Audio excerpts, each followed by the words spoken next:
जिसने पूरी उम्र परिवार के लिए समर्पित की। सेवानिवृत्ति के बाद वही परिवार उसे पराया क्यों मानने लगा? ये कहानी है रतनलाल की। रतनलाल एक सरकारी अधिकारी थे।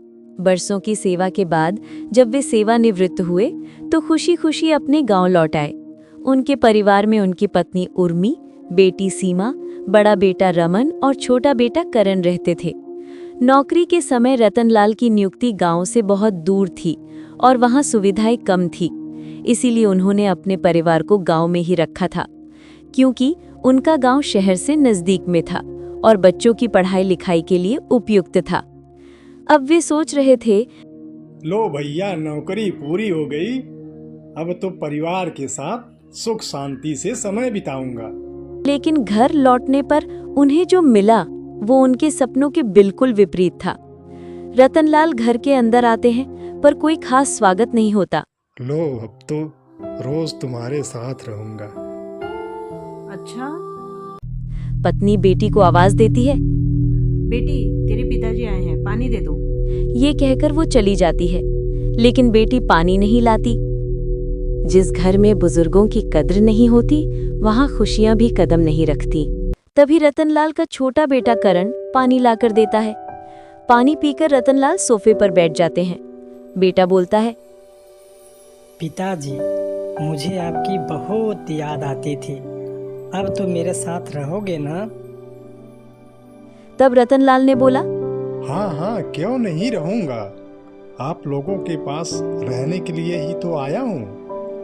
बेटा, तुम्हारे भैया और दीदी नहीं दिखाई दे रहे हैं, किधर हैं? बेटा बताता है, पिताजी, दीदी कुछ काम कर रही हैं और भैया मोबाइल चला रहे हैं। अच्छा, ठीक है। बेटा थोड़ी देर तक बात करने के बाद पिताजी से पूछकर अपने दोस्तों के साथ घूमने चला जाता है। लेकिन और कोई रतनलाल के पास नहीं आया। धीरे धीरे रतनलाल को एहसास हुआ कि अब वो इस घर में मेहमान बन चुके हैं। घर के लोग अब उन्हें अजनबी सा व्यवहार करने लगे थे। उन्हें लगने लगा कि जैसे वे इस परिवार का हिस्सा ही ना हो। जहाँ बड़े बूढ़ों का आदर नहीं, वहाँ खुशहाली टिकती नहीं।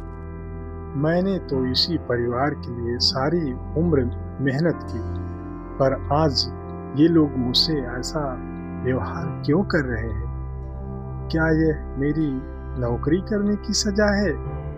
मेरे तो कुछ समझ में नहीं आता। धीरे धीरे रतनलाल उदास रहने लगे। परिवार में कोई उनकी बात सुनने वाला नहीं था। केवल उनका छोटा बेटा करण ही उनसे बात करता, उनके पास बैठता, वही उनके दुख को समझ पाता था। एक दिन रतनलाल बरामदे में उदास बैठे थे और छोटा बेटा करण पास में पढ़ रहा था। तभी अचानक एक साधु महाराज का आगमन हुआ। भिक्षा दे दो बेटा, साधु महाराज को। रतनलाल ने अपने छोटे बेटे से कहा, बेटा, जाकर कुछ अनाज लेकर आओ। तभी रतनलाल की पत्नी आती है। यहाँ कोई भिक्षा विक्षा नहीं मिलेगी। साधु महाराज चुपचाप खड़े रहे, कुछ नहीं बोले। जो माता पिता का सम्मान नहीं करता, दुनिया एक दिन उसे भी अनदेखा कर देती है। फिर उन्होंने छोटे बेटे की तरफ देखकर रतनलाल से कहा, बेटा, याद रखना, यही तुम्हारा सच्चा साथी है और किसी से उम्मीद मत रखना। ये कहकर साधु महाराज बिना भिक्षा लिए चले गए। रतनलाल अपनी पत्नी के इस व्यवहार से बहुत दुखी हुए। वे पत्नी को समझाते हुए कहते हैं, तुम्हें ऐसा नहीं करना चाहिए था। साधु को भिक्षा देना हमारा धर्म है। हाँ हाँ, सब कुछ लुटा दो, घर में जो कुछ भी है सब दान कर दो। रतनलाल चुप रह गए। अब वे मन ही मन सोचने लगे, जब मेरा यहाँ कोई सुनता ही नहीं, सबको मेरा रहना बुरा लगता है, तो शायद मुझे यहाँ से चले जाना चाहिए। अपनी जड़ों को भूलने वाले पेड़ पहली आंधी में गिर जाते हैं। एक दिन रतनलाल चुपचाप अपना छोटा सा बैग उठाकर घर से निकलने लगे। तभी करण उन्हें देखकर चौंक गया। पिताजी, आप अचानक कहाँ जा रहे हैं? कुछ तो बताइए। रतनलाल ठिठक गए। पल भर को उनके कदम रुक गए, जैसे दिल कुछ कहना चाहता हो, लेकिन होंठ चुप रह गए। बेटा, मुझे कुछ जरूरी काम निपटाने हैं, थोड़े समय के लिए शहर जा रहा हूँ। करण उनके चेहरे को देखता रहा। उसे सब समझ आ रहा था, पर वो कुछ कह नहीं पाया। रतनलाल ने बेटे के सिर पर हाथ फेरा, नजरें झुकाईं और बिना पीछे देखे बुझे मन से घर से बाहर निकल गए। कभी कभी इंसान घर छोड़ता नहीं, बस खुद को अकेला महसूस करके चुपचाप चला जाता है। रतनलाल अपने एक पुराने मित्र के पास पहुंचे, जो एक बड़ा व्यापारी था। वहां वे दुकान का हिसाब रखने का काम देखने लगे और वहीं रहने लगे। वक्त बीतता गया, छोटा बेटा बड़ा हुआ, पढ़ाई पूरी की और सरकारी अधिकारी बन गया। उसकी शादी एक पढ़ी लिखी सुंदर लड़की से हुई। दोनों सुखी जीवन जीने लगे, लेकिन बेटे के मन में पिताजी की याद हमेशा रहती थी। उसकी पत्नी ने एक दिन पूछा, आप इतने उदास क्यों रहते हो? तब करण ने पूरी कहानी बताई।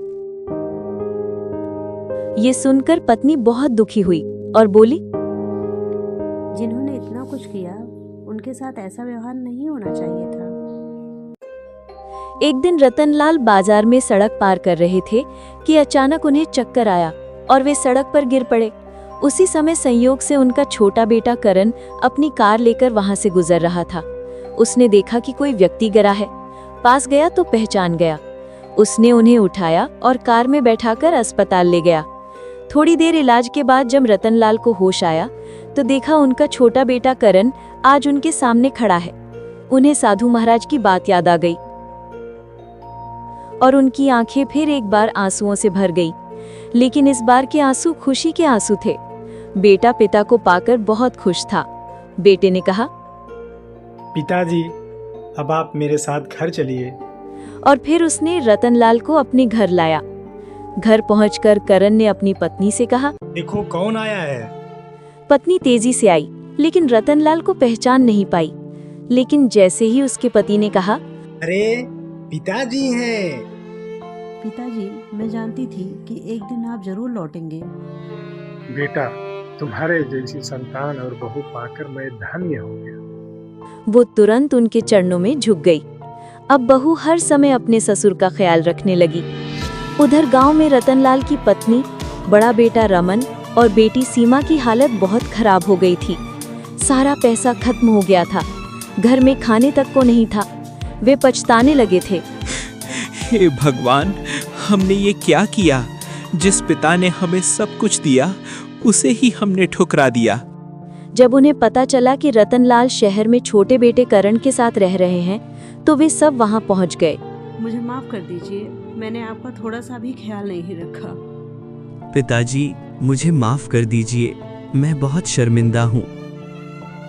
पिताजी, मुझे माफ कर दीजिए, मुझसे बहुत बड़ी गलती हो गई। कोई बात नहीं बेटा, गलती सबसे होती है। अब बीती बातों को भूल जाओ। घर में फिर से खुशियों का माहौल बन गया। रतनलाल ने आखिरकार वो पाया जिसकी उन्हें सालों से चाह थी, अपने परिवार का सच्चा प्यार। परिवार गलती से नहीं टूटता, माफ न करने से टूटता है।